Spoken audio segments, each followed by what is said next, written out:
Ya es hora de comenzar a combatir a los ateos, físicos, matemáticos, sociólogos, antropólogos, arqueólogos ateos, escépticos, agnósticos, estudiosos, maestros universitarios.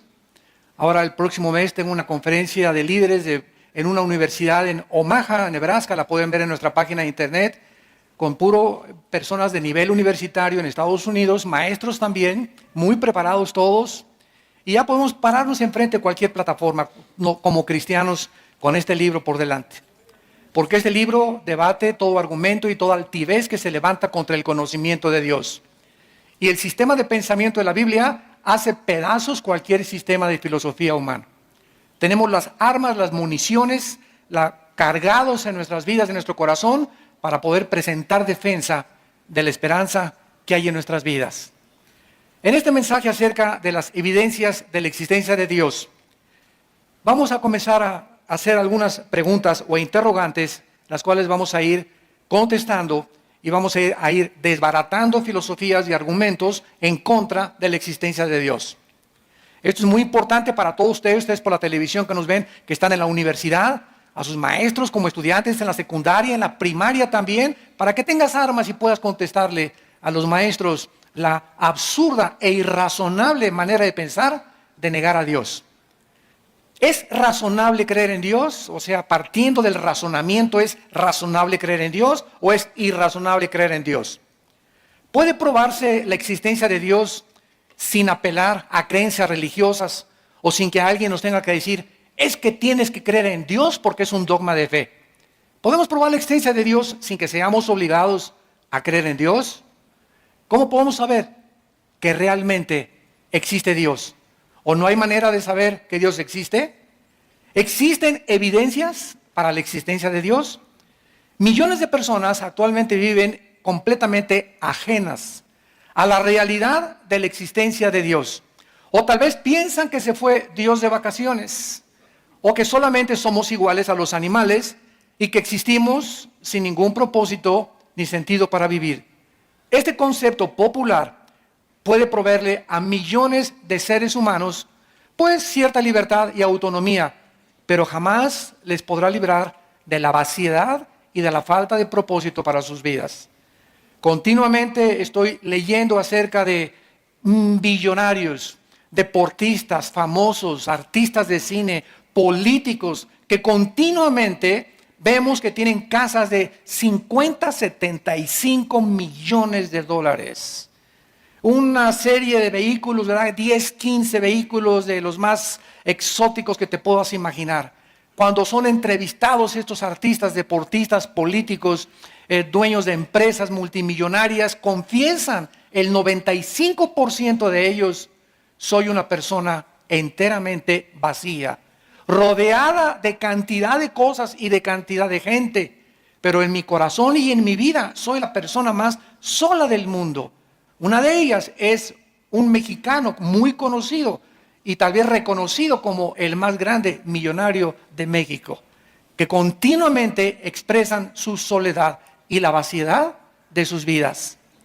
Millones de personas también actualmente tienen medios para vivir, pero sin embargo no tienen significado para vivir. En Eclesiastés capítulo 6, versículo 1 y 2, el rey Salomón comenzó a examinar la vida sin Dios, porque él apostató, el rey Salomón apostató. Y cuando el rey Salomón apostató y probó esa vida sin Dios, dijo, voy a probar mi vida ahora con placeres, a disfrutar a las mujeres que tengo, tal vez drogas también experimentó con drogas, voy a hacer esto, voy a hacer aquello. Y cuando Salomón quiso salirse del control de Dios y experimentó todo lo que aparentemente el mundo le sigue ofreciendo a todos los seres humanos, Salomón concluyó y dijo en Eclesiastés 2 del 1 al 2, le dije a mi vida, voy a probar esto, voy a probar aquello, pero a la risa le digo en lo que es y al placer, ¿de qué sirve esto? Entonces, tenemos ejemplos como el de Salomón, ¿verdad? Cantidad, como repito, actualmente en políticos, deportistas, artistas, que llegan a la misma conclusión.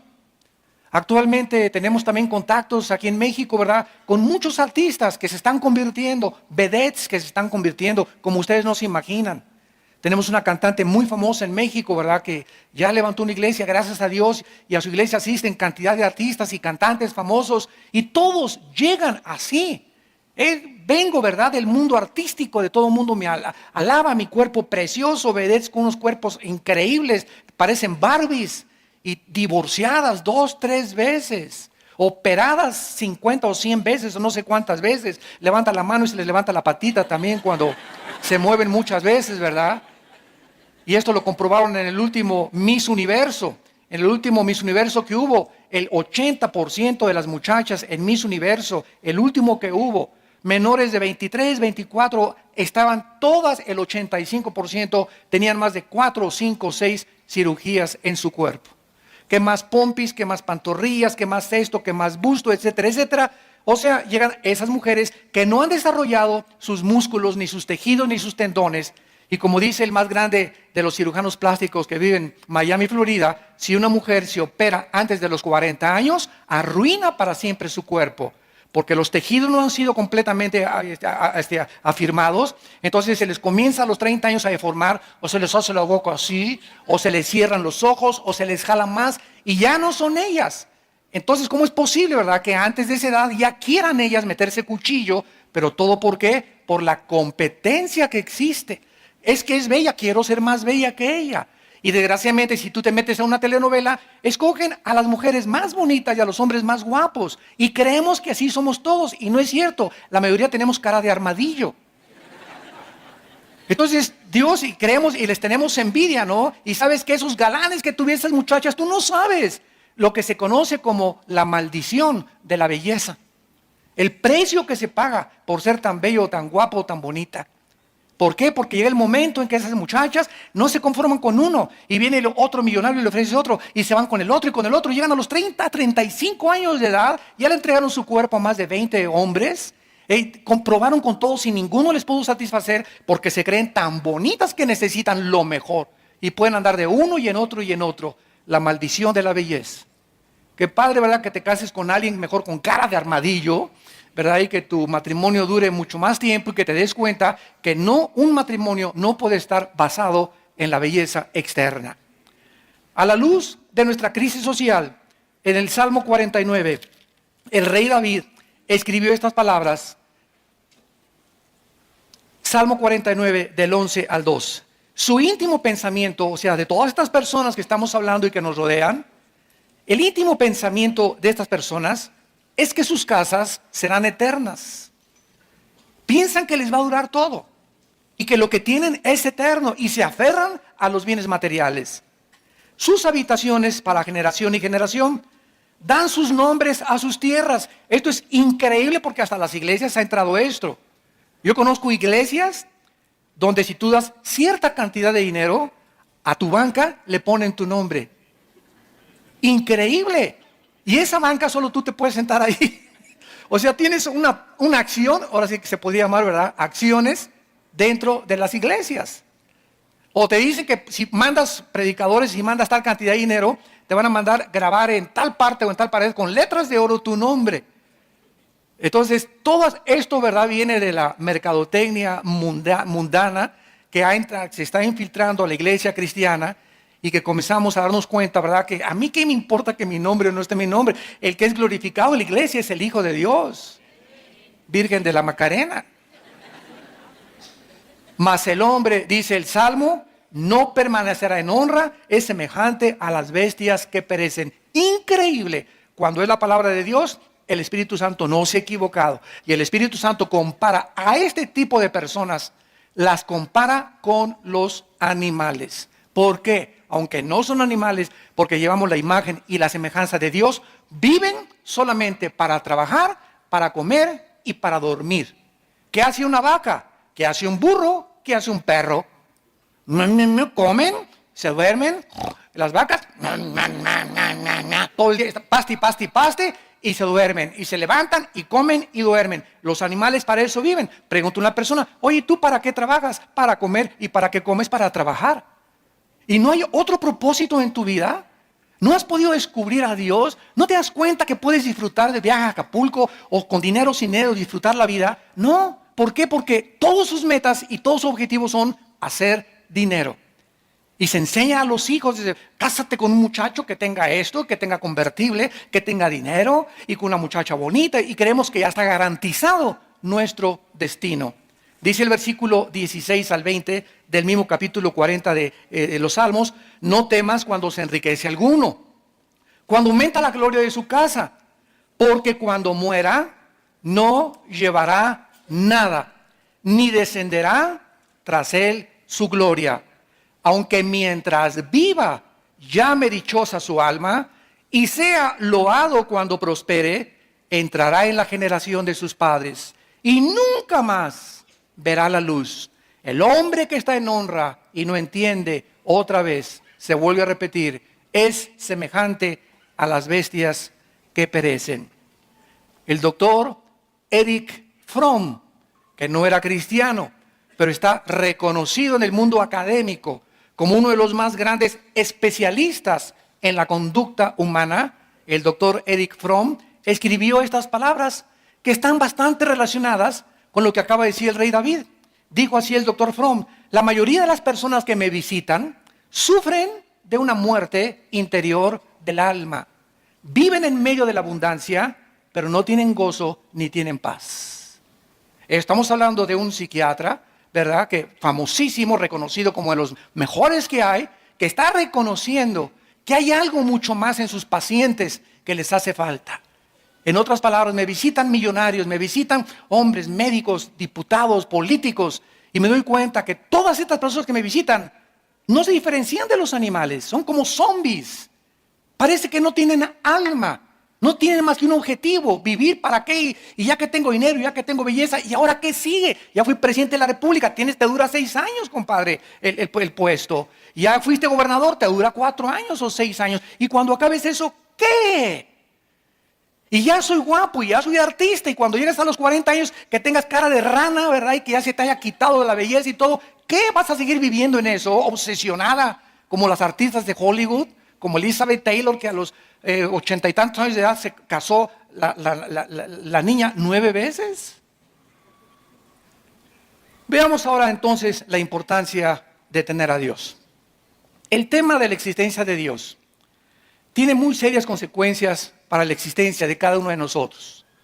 Porque ningún otro asunto es más importante para el ser humano y profundo que estar conscientes que no somos animales. Que no vivimos solamente para producir, para hacer dinero, para destacar, para ser adorados, para ser aplaudidos, para ser reconocidos. Hay cosas mucho más profundas que esas en la vida. Es importante la importancia de Dios antes de probar la realidad de Dios como lo vamos a hacer. Hace algún tiempo un oficial de policía observó a un hombre en la orilla de un puente que estaba listo para aventarse y suicidarse. El policía se acercó con este suicida potencial y le dijo, hagamos un trato, dame 10 minutos para probarte que vale la pena vivir. Y entonces te doy yo a ti 10 minutos si tú me demuestras por qué no vale la pena vivir y te avientas entonces. Bueno, pasaron 20 minutos y entonces le dijo el policía, si no te convenzo, te puedes suicidar. Después, de acuerdo a esta historia, después de los 20 minutos, los dos se tomaron de la mano y se brincaron hacia abajo. Esta historia nos hace preguntarnos, ¿vale la pena vivir? ¿Cuál es la base lógica? ¿Cuál es la razón de nuestra existencia? ¿Para qué vivimos? ¿Cuál es la base de nuestros valores morales? ¿Cuál es la base de todas las cosas morales y racionales? ¿Cuál es la base de nuestra dignidad y de nuestra personalidad? Un gran hombre también literato, William Shakespeare, inglés, escribió Hamlet y otras obras. Yo me recuerdo cuando era joven, que también estuve mucho tiempo en el drama y me encantaba la actuación. En una obra de teatro en la escuela me dieron el papel de Hamlet. Morir, vivir, dormir, no más. He aquí el problema, que es más levantado para el espíritu sufrir los golpes y los dardos de la insultante fortuna, o levantar las armas contra un piélago de calamidades y haciéndole frente a acabar con ellas. No se me olvidan todavía todas esas frases de la obra de Hamlet que tenía yo que repetir. Y es lo que dice Hamlet, morir, dormir, no más. O sea, ¿no te gusta vivir? Mátate. Así dijo Hamlet, es morir o dormir. ¿Estás vivo? Sí. ¿Sabes una cosa? Forja tu carácter, porque si estás vivo, vas a sufrir. El mundo es para aquellos que arrebatan el reino de Dios. Y si comienzas, y me traicionó, y me puso los cuernos, y me divorcié, y ya nadie me quiere, a la víctima, y me pasó esto porque hizo estas cosas, y como cuando comenzamos a hundirnos en una autolástima, y en victimizarnos y cree que mi mamá y no me comprende y mi novio y mi novia, y cuando no somos lo suficientemente maduros para saber que en este mundo en el que vivimos es un valle de sombras, de valles y de muerte, de tragedias, de violencias naturales, de problemas morales. Todos vamos a ser traicionados alguna vez, todos vamos a ser perseguidos, todos vamos a ser odiados, todos vamos a recibir calumnias. Todos estamos en un mundo de pecado controlado por Satanás. Ahora, para enfrentar este mundo tan cruel en el que vivimos, se necesita que fortalezcamos interiormente nuestra vida interior. Y esta es la razón por la cual cuando cayó la bolsa de valores hace algunos años en Nueva York, el 60% de los billonarios se suicidaron. ¿Por qué? Porque al enfrentar el mundo y al enfrentar la bancarrota y la pérdida y el divorcio, se matan o matan a los demás. O me engañaste, te mato a ti y a mis hijos. ¿Por qué? Porque eres para mí nada más. Y no creemos, ¿verdad?, que si te ponen los cuernos tiene una mejor mujer para ti, Dios. ¿Para qué la matas? Déjala que siga viviendo, que se vaya con el gavilán pollero o con el que se fue. Pero se necesita, ¿qué cosa? Carácter para poder enfrentar la vida. ¿Y saben algo? Que cuando venimos a Cristo, esto es lo que el Espíritu Santo está tratando de formar en todos los soldados que pertenecemos al ejército de Cristo. Carácter. Nos está Dios blindando para aguantar misiles Tomahawk. Ya no balitas 22 ni 25. Los misiles que nos avienta el maligno y los problemas que enfrentamos en el matrimonio y en los divorcios y en la persecución y en el gobierno y en las malas entendidos, etcétera, etcétera. Tenemos que seguir de pie y acabar con gozo, no amargados. Porque el que se amarga en esta vida no entra a la tierra de Canaán. Escúchame muy bien. El veneno más grande que te impedirá acercarte a Dios y recibir su gracia es la amargura. Amárgate contra alguien o contra algo y es el veneno más grande que tu alma pueda tener. Entonces, si no hay Dios, ¿verdad? Somos como animales y es como si estuviéramos en una librería mirando los libros, pero sin tener la capacidad de leerlos. En otras palabras, vivir sin entender por qué vivimos. Como animales en una librería, viendo miles de libros y sin poder entender ningún libro. Vivir en la vida sin entender por qué estamos aquí. ¿Por qué existe el sol, el diseño maravilloso, la belleza? ¿Por qué existe el sufrimiento? ¿Por qué Dios permitió la maldad? Todo tiene respuestas en la Biblia. Y necesitamos esas respuestas para poder seguir viviendo y seguir ayudando a millones de personas como tú y como yo, antes de Cristo, que necesitan el mensaje de la gracia de Dios. ¿Somos acaso, señores ateos, el producto accidental de la materia que evolucionó de un grano de polvo y se desarrolló en personas humanas, señores ateos? ¿Acaso si realmente existe una creación accidental, como dice y sostiene la teoría de la relatividad y la teoría de la evolución de Carlos Darwin, de Friedrich Nietzsche, de Sigmund Freud, de Jean-Paul Sartre, de Bertrand Russell y de todos estos hombres ateos que han tratado de escribir que somos el resultado de un accidente? Si somos el resultado de un accidente, todo comenzó con algo. Ahora, si comenzó todo con la materia, ¿acaso la materia puede pensar? ¿La materia puede tener conciencia? Entonces, ¿de dónde salieron los pensamientos y la conciencia? Que son nuestros pensamientos. Nuestros pensamientos trascienden la materia. Yo no puedo capturar los pensamientos, ni tú sabes lo que yo estoy pensando. Pero estoy en un mundo espiritual donde estoy en contacto, pensando con seres espirituales, porque Dios conoce mis pensamientos. Entonces, estas explicaciones no tienen respuesta en el ateísmo. ¿Acaso la materia produjo los sentimientos y la conciencia? ¿Puede la nada producir nada? ¿Cabeza de calabaza? La ausencia de Dios en la realidad, ¿verdad?, Jamás se puede explicar por qué la búsqueda de la verdad, del bienestar social, de la justicia, del vacío tan grande que existe en el alma humana. En Eclesiastés 6, del 1 al 2, el mismo Salomón volvió a decir: he visto que a muchas personas Dios les da dinero, les da fama, les da belleza, y tú envidias a la que está bonita, el que está guapo, al que tiene mejor carro, y Dios a muchas personas les ha dado muchas cosas, y tú te preguntas, como dice el Salmo 73, David: Dios mío, cuando vi la prosperidad de los impíos, casi resbalan mis pasos, dijo David. O sea, nos da envidia porque es algo natural. Oye, yo aquí estoy como cristiano, no me emborracho, no tomo, y mi compadre llega y viva la vida y viva el América.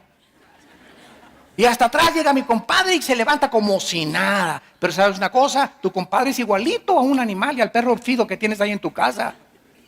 Y tú tal vez no tienes lo que tiene tu compadre, pero ¿sabes una cosa? Tienes conciencia de Dios y espérate, porque es importante la paciencia. Espérate, porque el que ríe al último, ríe mejor. Vas a ver en 3 o 4 años a tu compadre si sigue igual. Y te vas a ver tú en 2 o 3 años si tú sigues a Dios y creyendo las promesas de Dios. ¿A dónde te va a poner Dios? Arriba de tu compadre. La historia del hombre que se fue de pesca es una realidad también como una historia. Nos va a ilustrar esta verdad. Estaba un hombre pescando y cada vez que pescaba un pez grande, lo agarraba y lo devolvía al lago. Y cuando pescaba un pez chiquito, se lo guardaba en la canasta. Y así estaba, sacaba los grandes y los devolvía al lago, sacaba los chiquitos y los guardaba en su canasta. Un hombre que lo estaba observando de lejos le preguntó, viendo que era algo tonto e irracional: oye, ¿por qué haces eso? ¿Por qué a los peces grandes los devuelves y te quedas con los chiquitos? Y el pescador le contestó y le dijo: es que en mi casa tengo un sartén de este tamaño y nada más caben los chiquitos. Y de la misma manera, ¿verdad? Existen millones de personas que no aceptan la existencia de Dios por el tamaño de sartén que tienen en su mente. ¿Cómo los pensamientos de Dios son tan grandes, más altos que los nuestros, y sus caminos más grandes que los nuestros? No aceptan la realidad de que puede haber algo superior a la mente y al sartén que tienen de mente y de cabeza en su casa. No aceptan esta realidad. La idea de Dios no les cabe en sus pensamientos. La verdad es que hay realidades, señores ateos, mucho más grandes de la mente finita que tenemos, y al rechazarlas nos parecemos a ese tonto y necio pescador. Lo rechazo porque no cabe Dios en mis pensamientos. En la primera carta a los Corintios, el apóstol Pablo, capítulo 2, nos dice estas palabras hace 2000 años. 1 Corintios 2, versículo 11. Porque ¿quién de los hombres sabe las cosas del hombre, sino el espíritu del hombre que está en él? Así tampoco nadie conoció las cosas de Dios, sino ¿quién? Sócrates, Platón, Darwin, Nietzsche, Hitler. La Biblia dice que nadie conoce la mente de Dios. Y el único que conoce la mente de Dios, el único que conoce la mente del gran maestro de maestros, creador y diseñador de los cielos y de la tierra, es el Espíritu Santo. Bueno, si solamente hay alguien que conoce la mente de Dios, que es el Espíritu Santo te necesito, ven a mi vida, porque si no tengo al Espíritu Santo, ¿qué cosa? Nadie puede conocer a Dios. Y esta es la promesa que Dios nos hace. Recibirán el Espíritu Santo cuando reciban a Jesucristo como Señor y Salvador. Y cuando un cristiano reconoce sus pecados y reconoce a Jesucristo como su Salvador, recibimos al Espíritu Santo. Y es el Espíritu Santo, no mi racionalidad ni mi capacidad. Yo puedo tener doctorado en ciencias políticas y ser filósofo, y como William Shakespeare, un gran literato y un gran político y un gran físico matemático, etcétera, etcétera. Sin embargo, mis capacidades mentales e intelectuales son pequeñas. Es como un cerebro de un caracol comparado con el cerebro humano. Es incapaz e imposible que el ser humano, por sus facultades naturales, entienda a Dios. Es Dios el que tiene que entrar a nuestras vidas para que nosotros comencemos a entenderlo. ¿Y cuál es el libro que el Espíritu Santo usa para poder comenzar a guiarnos a conocer a Dios? La Biblia. No hay otro. No es el Código Da Vinci, no es el Evangelio de San Judas Tadeo, no son los libros que encontraron por allá escondidos, no es los libros de José Benítez, El caballo de Troya, no es esas cosas. No esperes conocer a Dios en los autores de libros del mundo, porque ellos hablan barbaridad y medias. Les llamamos diarreas mentales. Yo les llamo marihuanadas. Profesando ser sabios, se creen necios. Y comienzas a leer esto al filtro de la Biblia y te espantas de la realidad. Dice el mismo capítulo de 1 Corintios 2 que solo el Espíritu Santo conoce las cosas de Dios. Entonces dice el versículo 12, y nosotros hemos recibido al Espíritu del mundo, no lo hemos recibido, sino el Espíritu de Dios, para que sepamos lo que Dios nos ha concedido. En otras palabras, aquí todos ustedes que nos ven y que nos oyen a través de la televisión y del radio y del internet, etcétera, etcétera, todos los que están atentos a esta conferencia están conscientes de una realidad. Solamente en tu vida hay una o dos partes del Espíritu. O tienes el Espíritu del mundo, por eso actúas como el mundo, por eso le crees a los autores del mundo, por eso sigues las cosas del mundo, o tienes al Espíritu de Dios. Y si tienes al Espíritu de Dios, tu vida se encuentra en una transformación. Y cada vez estás comprendiendo más a Dios y entendiendo más sus pensamientos. Cada vez hay más amor en ti, cada vez hay más paz, cada vez hay más gozo. Cada vez comienzas a producir como un árbol fruto, porque el Espíritu de Dios radica, mora dentro de ti. Y dice el versículo 13, lo cual hablamos no con palabras enseñadas por sabiduría humana. Cuando alguien llega y me dice, hermano Alducin, usted es un hombre sabio, ¿verdad? Y cualquiera podría decir, pues que no te habías dado cuenta desde antes.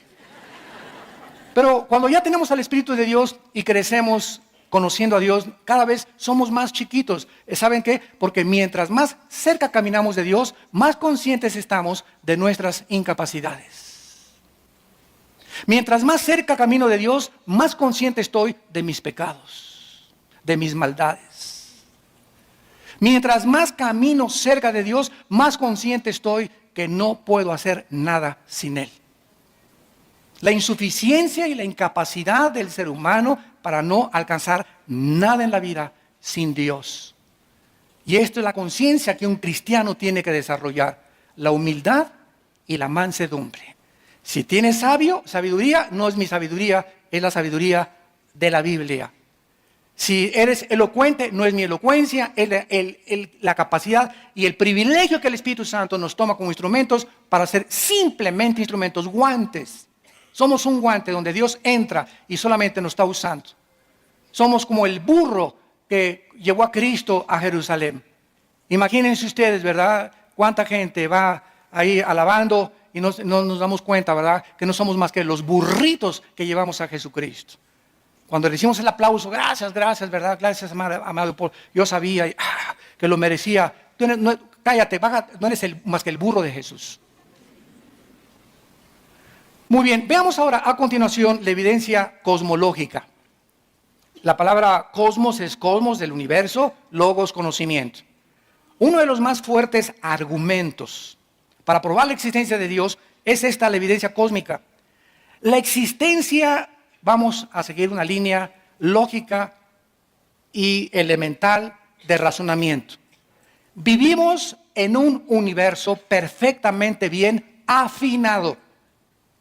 El universo en el cual nos encontramos es como una computadora perfectamente bien afinada y diseñada, caminando 1000 veces mejor que la maquinaria de un reloj.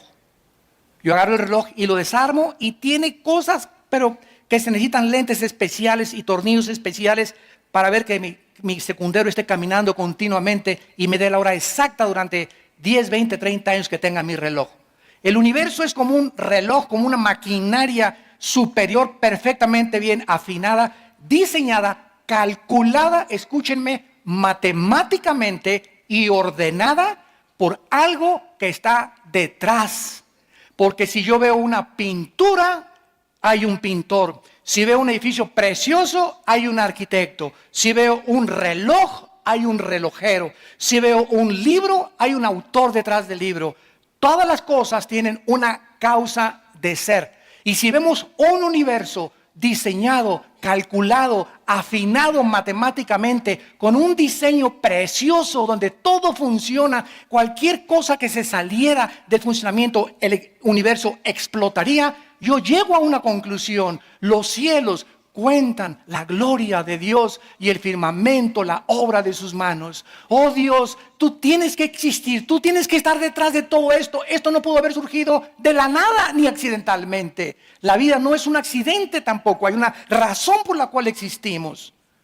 Como dice el Salmo 19, ¿verdad? La gloria de los cielos cuentan la gloria de Dios.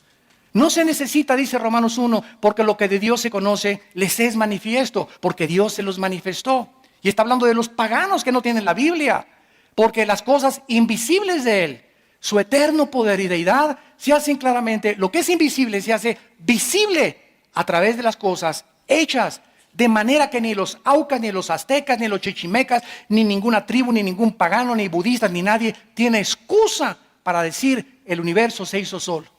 Por eso en la conferencia que dimos ayer, la religión del anticristo, demostramos que desde el hinduismo, que es la religión más antigua, hasta nuestros días, el hombre es incorregiblemente religioso, como dijo Sigmund Freud, el psicólogo vienés. El hombre es incorregiblemente religioso. Siempre a través de todas las civilizaciones y de los años, el ser humano ha tratado de adorar algo, sentir algo, y los que no, van a las pirámides de Teotihuacán. Hazme el favor, van a las pirámides de Teotihuacán a recibir energía por el amor de Dios. O se van a las a las pirámides de Egipto, tantas cosas que inventamos, ¿verdad? Pero es que estamos conscientes de que hay algo que trasciende nuestra conciencia humana y la vida natural del ser humano en este planeta. Vean ustedes en Isaías 40, hace 2750 años, lo que este profeta escribió acerca de Dios. Isaías 40, versículos del 12 al 14. ¿Quién midió las aguas con el hueco de su mano? ¿Saben ustedes la cantidad de agua que existe en el planeta Tierra? ¿Saben ustedes que 2/3 partes del planeta son agua? Y dice el profeta, guiado por el Espíritu Santo, que esta cantidad de agua cabe en la mano de Dios. Es simplemente usando comparaciones para que tengamos una ligera idea nada más de la grandeza de Dios. Con 3 dedos juntó el polvo de la tierra. En una mano de Dios cabe todo el agua del planeta Tierra. Le bastaron 3 dedos para los trillones de trillones, cuatrillones, quinquillones de granitos de arena que hay en el mundo. Dios los juntó con 3 dedos. Pesó los montes con balanza y con pesas de los collados. En otras palabras, cuando Dios fundó este planeta, lo midió. La tierra tiene que tener esta circunferencia. No hizo que aparezca una bola ahí flotando. Midió exactamente Dios porque Él es el gran diseñador. Y la tierra tenía que tener exactamente la curvatura, la inclinación de 23 grados y medio sobre su eje exactamente. La distancia que tenía que tener la tierra del sol tenía que ser perfectamente bien calculada, porque más cerquita del sol o el sol más rojo o menos azul no podría producir la fotosíntesis. Tendría la tierra que dar su giro en 24 horas para que nosotros no sintiéramos que estamos en la rueda de la fortuna, ¿verdad? Ahorita la tierra está girando a cierta cantidad de kilómetros sobre su eje en 24 horas y al mismo tiempo nuestro planeta está siendo trasladado. Gira y se traslada y ninguno lo siente. Pues gracias a esto Dios calculó para que el movimiento fuera perfecto y para que a través de este movimiento de la tierra y su traslación hubieran 4 estaciones del año. Para que no nos aburriéramos con puro invierno, con pura primavera, con puras hojas cayéndose en el otoño, ¿verdad? Para que tuviéramos diferencias y supiéramos que la vida tiene cambios. Hoy es primavera, ahora el otoño se comienzan a caer y así es la vida. En la vida a veces tenemos valles, ¿verdad? Donde estamos tranquilos y hay montes que subir. Hay montes y valles. En los montes nos ejercitamos, bajamos a los valles, pero en la vida hay sombras y muerte y sufrimiento y Dios nos está entrenando para enfrentar la vida con valor. Dice en el versículo 13, ¿quién enseñó al Espíritu de Jehová? ¿Los ateos? ¿Quién puede? Si este Dios existe, estamos siguiendo solamente la ley de la cosmología. Si este Dios existe y nos ha maravillado con esta creación, ¿puede un ateo decir, bueno, mira, yo no creo en Dios Porque si Dios es Dios, ¿por qué permite que los niños se mueran? ¿Y por qué permite tantas maldades y los tsunamis y las tragedias? Bueno, señor ateo, es lo que yo les he contestado. Tú no estás dudando, fíjense, tú no estás dudando. Tú te dices ateo y me estás diciendo que eso fue lo que te guió al ateísmo. Porque el 90% de los ateos son ateos heridos, lastimados. Algo les pasó en sus vidas que se amargaron contra Dios. No pudieron explicar lo que estaba pasando y atacaron a Dios. O están atacando a alguien que no existe. Entonces yo le dije una vez a un ateo, ¿verdad? En una universidad, le dije, mira, tú no estás atacando la existencia de Dios, tú estás atacando el carácter de Dios. Entonces tú no puedes negar que exista Dios. Tu problema está que no entiendes lo que Dios hace. ¿Me van siguiendo? No entiendes lo que Dios hace. ¿Por qué Dios sí existe? Ahora, existe, ¿no? Ahora, si tú asumes que existe, entonces deja que Dios te explique y te diga qué está haciendo. Es como el niño, ¿verdad? Que llega y le dice a su papá, papito, papito, papito, ¿por qué me hiciste pum, pum, pum, pum? No me queles. Y el papá te dice, mira, chamaco, cerebro de cuija, no te voy a explicar ahorita, o sea, no me vas a entender, pero a los 8 o 9 años de edad vas a entender que el amor tiene dos manifestaciones. Te amo cuando te abrazo y te amo cuando te hago pum, pum, pum. Porque si hay amor sin disciplina es sentimentalismo. Y si hay puro pum, pum, pum, es dictadura. Entonces necesitan los dos elementos para educar a un niño. Amor, pero nunca le dejes de pum, pum, pum, porque crece con un carácter en rebelión. Nacen con la necedad, dice Salomón en Proverbios, ligada en la naturaleza humana. Desde chiquitos vamos en contra de la autoridad. Y comemos y te avientan los espaguetis. Y púchila. Y no quiero.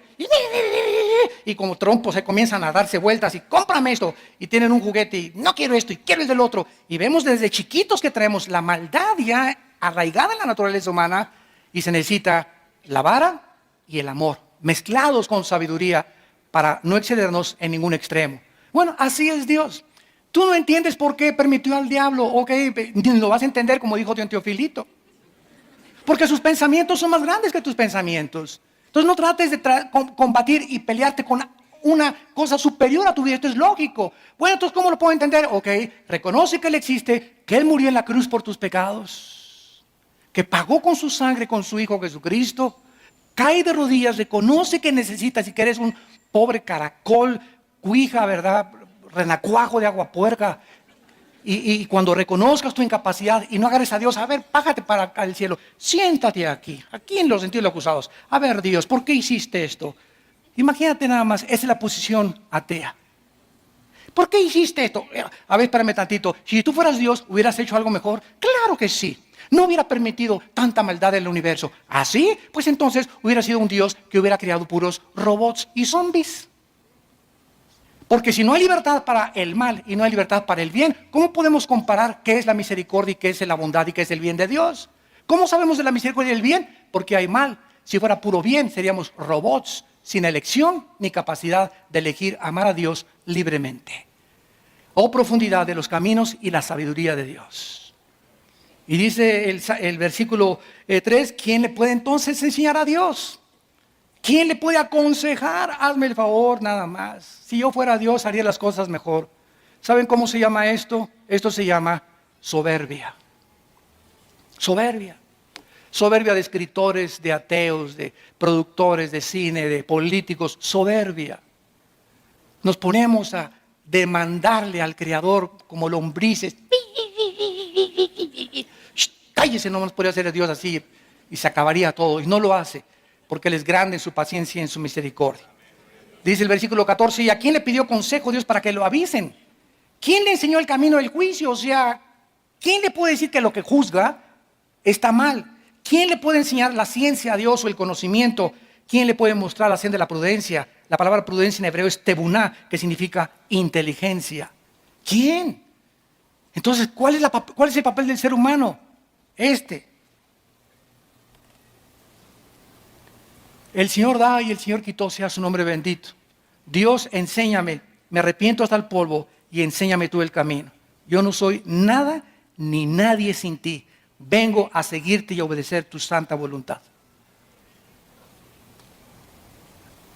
Ese es nuestro papel como seres humanos. No somos dioses. Y cuando tú hagas esto, no te imaginas las bendiciones que Dios derramará sobre tu vida. En esta evidencia cosmológica, ¿verdad?, que podríamos extendernos un poco más, encontramos pues también una frase del gran filósofo Jean-Paul Voltaire. Voltaire dijo, si Dios no existiera, ante ver la cosmología del universo, sería necesario inventar a un Dios. Fue lo que dijo Jean-Paul Voltaire. Si Dios no existe, hay que inventarlo, porque esto no puede haber salido de un accidente. Entonces, todo este peso de la evidencia cosmológica también se confirmó por los científicos. ¿De qué manera científicamente se demostró la existencia de Dios? Por la segunda ley de la termodinámica. ¿Qué dice esta ley? Que todo absolutamente en el universo está sufriendo un desgaste natural de la energía, lo cual se conoce como la ley de la entropía. Todo se echa a perder. Nuestro cuerpo está envejeciendo todos los días, muriéndose celularmente. Los edificios tenemos que cambiar la pintura, el agua se echa a perder, todo se oxida. El refrigerador nos muestra que la ley de la evolución no existe. En lugar de que estemos evolucionando, está retrocediendo. El universo está consumiéndose. El sol está perdiendo millones de toneladas más a cada segundo.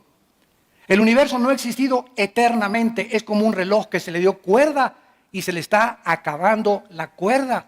Y los científicos lo reconocen. Sin la ley de la entropía o de la segunda ley de la termodinámica, no existiría ninguna ciencia. Absolutamente ninguna. Porque todas se basan en la primera y la segunda ley de la termodinámica. Antes de que estas leyes fueran descubiertas, la Biblia en el libro de los Hebreos, capítulo 1, ya hace 2000 años, decía estas palabras. Hebreos capítulo 1, versículo 10. Tú, oh Señor, en el principio fundaste la tierra y los cielos son obra de tus manos. Fíjense lo que dice el libro de Hebreos. Ellos perecerán, o sea, en la Biblia está escrito, antes de que se descubriera la segunda ley de la termodinámica y la ley de la entropía, que el universo estaba desgastándose. Y hace 2000 años no había telescopios, calculadoras, ni las computadoras que tenemos actualmente. Pero el autor Hebreos ya está escribiendo y está profetizando que el universo va a perecer, va a llegar a un fin, mas tú permaneces. Ellos perecerán, mas tú permaneces, y ellos se envejecerán como una vestidura. Como un vestido los envolverás y serán mudados, pero tú eres el mismo y tus años no acaban. Esto contesta la famosa pregunta de los niños: ¿quién creó a Dios? ¿No te han preguntado eso a alguno de tus sobrinos, nietos o tataranietos? ¿Quién creó a Dios? Bueno, esto es muy importante, ¿verdad? Si el universo tuvo un principio, tiene una causa, ¿correcto? Síganme con mucho cuidado. El universo tuvo un principio, el universo tiene una causa. Notemos algo, que todo lo que tiene una causa, ¿verdad?, tiene un principio. Pero notemos que no dijimos que todo tiene una causa. Dios, para contestar esta pregunta a los niños, mijito, Dios no tiene una causa, porque Él ha existido no desde el principio. Dios no tiene principio, solamente lo que tiene principio tiene una causa. La materia, el espacio y el tiempo tuvieron un principio, Génesis 1:1, entonces tuvieron un principio, pero Dios, al no tener un principio, no necesita una causa para existir. ¿Capisce? Dios, al no tener una causa, no necesita, ¿verdad?, un principio, ni tiene un principio para tener una causa. Entonces, cuando decimos Dios es eterno, muchos cristianos creen, es que Dios tiene billones de billones de billones de años de existencia. O sea, metemos a Dios a nuestras 4 dimensiones en que vivimos y creemos que Él está viviendo nuestras 4 dimensiones, pero nuestras 4 dimensiones tuvieron un principio. Cuando Génesis 1:1 dice, hubo un principio en el cielo y la tierra, significa que cuando Génesis 1:1 comenzó la materia, el espacio y el tiempo. Y esto lo comprobó Alberto Einstein, que la materia, el tiempo y el espacio fueron juntos y creados al mismo tiempo los 3. Entonces, Dios es eterno, no significa que ha vivido millones de años, significa que Él vive en otra dimensión que no es la nuestra. Entonces, cuando hablamos de eternidad, no es de millones de años para nosotros, pero la eternidad de Dios es que Él no es semejante a nosotros, ni vive limitado, ni sometido a 4 dimensiones. Robert Hastrow director del Instituto para los Estudios del Espacio de la NASA, dijo, ¿verdad?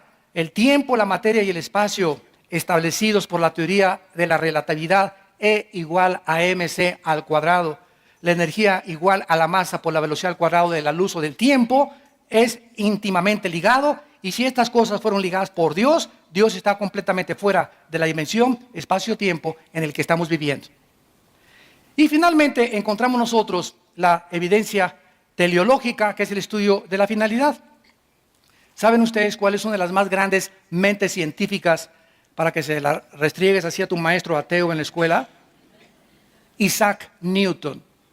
Una de las mentes científicas más grandes. Nació en 1642, murió en 1727. Isaac Newton escribió en su libro La filosofía de Newton de la naturaleza. Métete al Google y la puedes localizar. La filosofía de Newton de la naturaleza. Newton escribió: cuando veo la distancia perfecta del Sol a la Tierra, no puedo creer que haya sucedido por accidente. Este universo es maravilloso y solo pudo provenir de un ser inteligente que gobierna y ordena todas las cosas como Señor de todos y de todo, mi Señor Jesucristo. Newton era cristiano y escribió comentarios del libro de Apocalipsis. Y podríamos seguir diciendo más evidencias. El diseño de la vida, ahora que se descubrió en 1954, el doctor Crick, el ADN, el ácido desoxirribonucleico, que forman todas las células que tenemos en el cuerpo, comenzó el mundo a introducirse en que dentro de todas nuestras células hay un código, un software. Y para que haya información, un código, tiene que haber alguien que puso esa codificación. No se puede codificar nada sin una mente inteligente. ¿Quién puso en cada uno de los billones de mis células de mi cuerpo y del tuyo la información para reproducirnos exactamente iguales? Esto es maravilloso. La evidencia de la conciencia moral. Emmanuel Kant, 1724-1804, escribió en su libro La crítica de la razón. Dos cosas llenan la mente con asombro y admiración: los cielos llenos de estrellas y la ley moral dentro de mi vida. Todos estos hombres del pasado reconocieron de alguna forma a los filósofos griegos que Dios existía. ¿Cuándo surgieron los ateos? En el siglo XX. Cuando alcanzamos la tecnología y los descubrimientos científicos, el hombre se envaneció en sus razonamientos. Su necio corazón fue entenebrecido y, profesando ser sabios, se hicieron necios. Y finalmente, la evidencia cristológica. Realmente es la más grande evidencia de todas. Esta evidencia no puede ser descartada tan fácilmente. El gran filósofo francés Jean-Jacques Rousseau dijo en 1735 de ninguna manera Rousseau simpatizaba con el cristianismo. Escribió: si la muerte de Sócrates fue la de un filósofo, la vida y muerte de Jesucristo fueron la de un Dios. En su libro The Miracle of Unbelief, el milagro de la incredulidad. Todos estos hombres literatos de alguna forma tenían que llegar a eso. La evidencia bíblica indica que Jesucristo fue el Hijo de Dios. O fue el psicópata, paranoico, maniático, depresivo más grande que la historia ha conocido. O Cristo es lo que Él dijo ser. O vuelvo a repetir, fue el loco más grande que se haya atrevido a decir: yo soy el camino, la verdad y la vida. Yo soy la resurrección de la vida. Y he aquí que he vencido la muerte, y cualquiera que crea en mí tiene vida eterna, y nadie conoce al Padre más que yo, y a quienes yo se los puedo hacer revelar. Y yo soy el pan que ha descendido del cielo y da vida a los hombres. Cualquiera que ustedes me siga no andará en tinieblas, porque yo soy la luz del mundo. Cristo nos viene a traer un mensaje de esperanza. No son animales. No fuimos creados por accidentes, ni somos el resultado de una selección natural, ni venimos de la evolución. Tenemos la imagen, la semejanza de un creador que nos da testimonio en nuestra conciencia moral que somos agentes responsables de nuestras decisiones. Y que cada decisión que yo tomo en mi vida tiene consecuencias para bien o para mal. He aquí les pongo, dice la Biblia, la bendición y la maldición. Escojan ustedes en quién quieren creer. Examina las evidencias. ¿Estás buscando a Dios? Examina estas evidencias. Si dices que eres ateo, siempre les pregunto: oye, ¿por qué eres ateo? Porque no encuentras a Dios. ¿Dónde lo buscaste? ¿No sales de Cholula? Ya viajaste por toda la Tierra, ya viajaste por todo el universo y me puedes decir: no lo encontré, ¿eh? Como digo Yuri Gagarin, el astronauta ruso, para terminar. Fui al espacio y no encontré a Dios. Y le contestó un astronauta cristiano americano: si tú hubieras salido de la nave, lo hubieras encontrado. Padre, te damos gracias por tu palabra. Los cielos cuentan tu gloria y el firmamento la obra de tus manos. Un día emite sabiduría, otro día. No necesitamos ni siquiera oír palabras ni tu voz audiblemente, porque lo que tú nos has dado a conocer lo podemos percibir por el diseño, el orden, el cálculo, la belleza que nos rodea. Un universo perfectamente afinado como una máquina que funciona de acuerdo a tus leyes que has establecido para que nosotros podamos vivir, no solamente bajo las leyes de la gravitación y las leyes físicas de la entropía, sino que nos has dado leyes morales, los 10 mandamientos, para que sepamos que no somos dioses y que debemos seguir, Señor, tus leyes morales si queremos que nos vaya bien, si queremos descubrir la paz y la llenura de tu Espíritu Santo, si queremos vivir con esperanza y con seguridad, porque separados de tu Hijo nunca nada podremos hacer. Muchos de ustedes en esta mañana y los que nos ven por televisión le han abierto su corazón finalmente a Dios. Gloria a su nombre. En este instante, aprovecha en que el Espíritu Santo ha preparado tu corazón para invitar a Cristo como tu Salvador. Y ahí desde tu lugar, dile estas palabras: Señor mío y Dios mío, perdona mis pecados, mi soberbia intelectual, mi rebelión contra tus leyes, mi insensatez, mi irracionalidad, porque ahora me doy cuenta qué grande eres, cuán lejos estás de mis pensamientos todavía, pero creo que en esa cruz tu santo Hijo Jesucristo dio su vida mediante el derramamiento de su sangre